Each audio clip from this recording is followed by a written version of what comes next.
Bonjour tout le monde, je m'appelle Jacqueline et je me connecte depuis le Discovery Center. Dans cette vidéo, nous nous pencherons sur les éléments qui composent l'espace et nous explorerons notamment la question suivante, qu'est-ce qui crée les éclipses? En faisant nos propres maquettes, nous découvrirons ce qui rend des éclipses possibles sur la Terre et au-delà. L'univers est en mouvement, depuis les plus petits électrons jusqu'aux galaxies en rotation. Dans notre système solaire, la Terre est en orbite autour du Soleil, tandis que la Lune tourne en orbite autour de la Terre. Une éclipse se produit lorsque la Terre ou la Lune passe devant le Soleil et bloque ainsi une partie de sa lumière. Les éclipses solaires se produisent lors de la phase de nouvelle Lune, quand la Lune se trouve entre la Terre et le Soleil. La Lune projette une ombre sur la Terre et, en fonction de là où l'on se trouve, il est possible de voir des éclipses partielles ou totales. Comme le Soleil est 400 fois plus grand que la Lune, mais qu'il est aussi 400 fois plus loin qu'elle, il semble être de la même taille quand on les regarde de la Terre. De cette manière, même si la Lune est très petite en comparaison, elle est capable de complètement occulter le Soleil dans le ciel. De la même manière, vous pouvez pointer un pouce levé vers une personne et si cette personne se tient suffisamment loin de vous, vous pouvez complètement la recouvrir, l'occulter avec votre pouce. Les éclipses lunaires se produisent lors de la phase de pleine lune, quand la Terre se trouve entre la Lune et le Soleil. Cette fois-ci, c'est la Terre qui projette une ombre sur la Lune, la couvrant partiellement ou totalement. À la différence des éclipses solaires, durant une éclipse lunaire totale, la Lune ne devient pas complètement sombre, mais se part plutôt d'un rouge profond. Si une éclipse n'est qu'une question de géométrie et d'alignement cosmique, avec la Lune ou la Terre barrant la route à la lumière du Soleil et projetant une ombre, alors pourquoi n'a-t-on pas une éclipse solaire totale et une éclipse lunaire totale chaque mois? Outre le fait que les orbites de la Lune et de la Terre sont elliptiques, nous devons aussi considérer le fait que l'orbite de la Lune est inclinée. Elle ne s'aligne pas parfaitement sur l'orbite de la Terre. Elle est inclinée d'environ 5 degrés par rapport à elle. J'ai près de moi un système de lancement spatial SLS, une puissante fusée utilisée pour l'exploration de la Lune dans le cadre des missions actuelles d'Artemis. Une maquette est une copie ou une version d'un objet qui peut être plus grande ou plus petite que l'objet lui-même dans la vie réelle.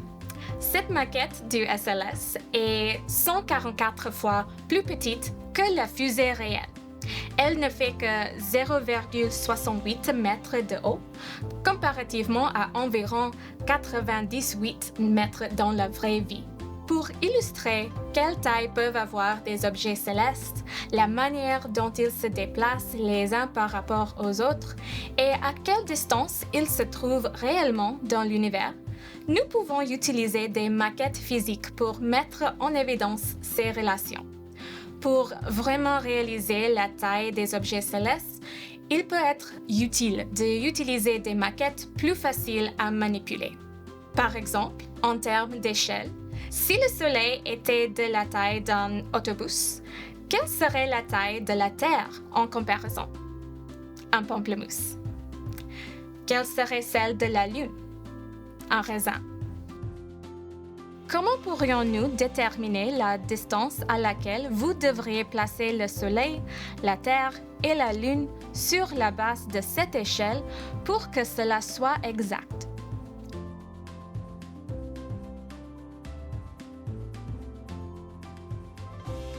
Comment pouvons-nous utiliser ces informations et cette approche pour créer une maquette simple de la Terre et de la Lune et créer nos propres éclipses?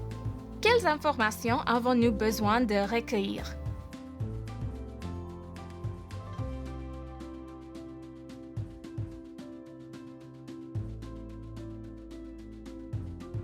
Comment puis-je déterminer l'échelle de ma maquette? Commençons par la taille.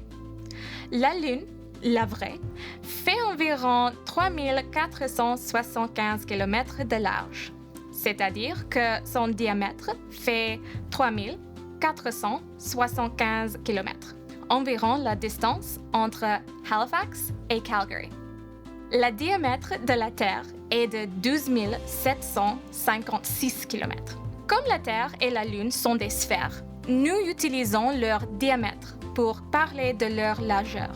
Nous constatons que le diamètre de la Terre fait 4 fois celui de la Lune, ou bien nous pouvons dire que la Lune fait environ un quart de la taille de la Terre. Si nous utilisons ce globe lunaire comme point de départ, je sais qu'il fait 12 pouces, soit 30 cm de diamètre. Cela signifie que nous avons besoin de trouver un autre globe 4 fois plus large pour représenter la Terre, à savoir un globe de 48 pouces, soit d'environ 120 cm. C'est juste un peu plus que la taille d'un bâton d'1 mètre. Malheureusement, ce globe terrestre ne fait que 16 pouces. Ça ne fonctionnera pas. Essayons peut-être une autre approche. Nous commencerons par chercher un modèle réduit de la Terre, le plus grand de nos objets. Je dois trouver 2 objets de forme sphérique ayant un rapport de diamètre de 1 à 4 pour être à l'échelle. Ici, j'ai une bulle de pâte à modeler qui mesure environ 4 cm. Ça pourrait être la Terre. J'ai besoin d'un autre objet qui fasse 4 cm divisé par 4, soit 1 cm pour représenter la Lune. Peut-être cette pompon. Ah oui, là, ça fonctionne. Donc, j'ai maintenant ma mini-Terre et ma mini-Lune et nous devons calculer à quelle distance on doit les mettre l'une par rapport à l'autre pour être à l'échelle. La distance entre la Terre et la Lune est d'environ 400 000 km, ce qui est environ 30 fois le diamètre de la Terre. Avec ma maquette, le diamètre de ma Terre est de 4 cm.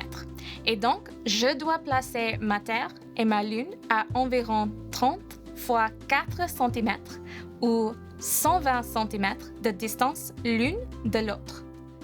Là et là. Remarquez que je n'ai pas parlé du Soleil pour cette maquette.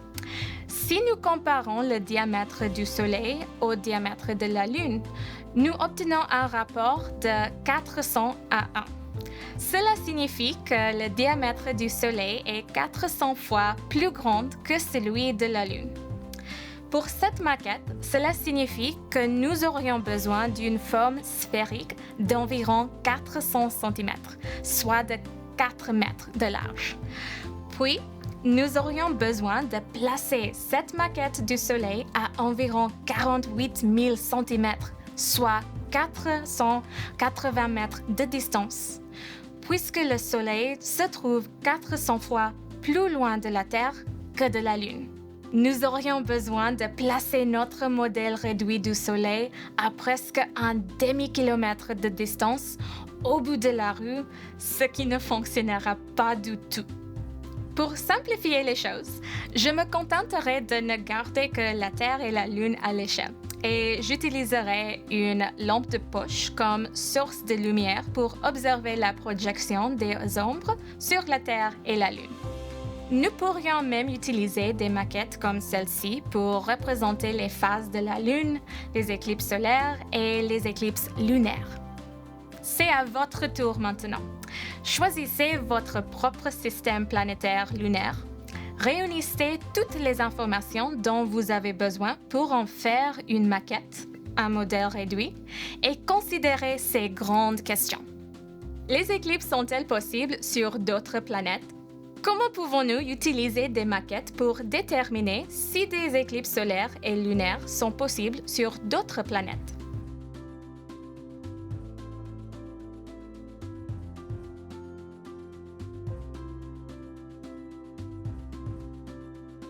Si l'on choisissait un système de planètes et de lunes différents dans le système solaire, à quoi ressembleraient les éclipses?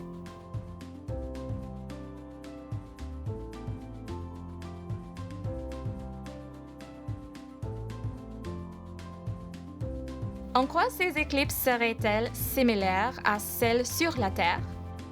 En quoi seraient-elles différentes?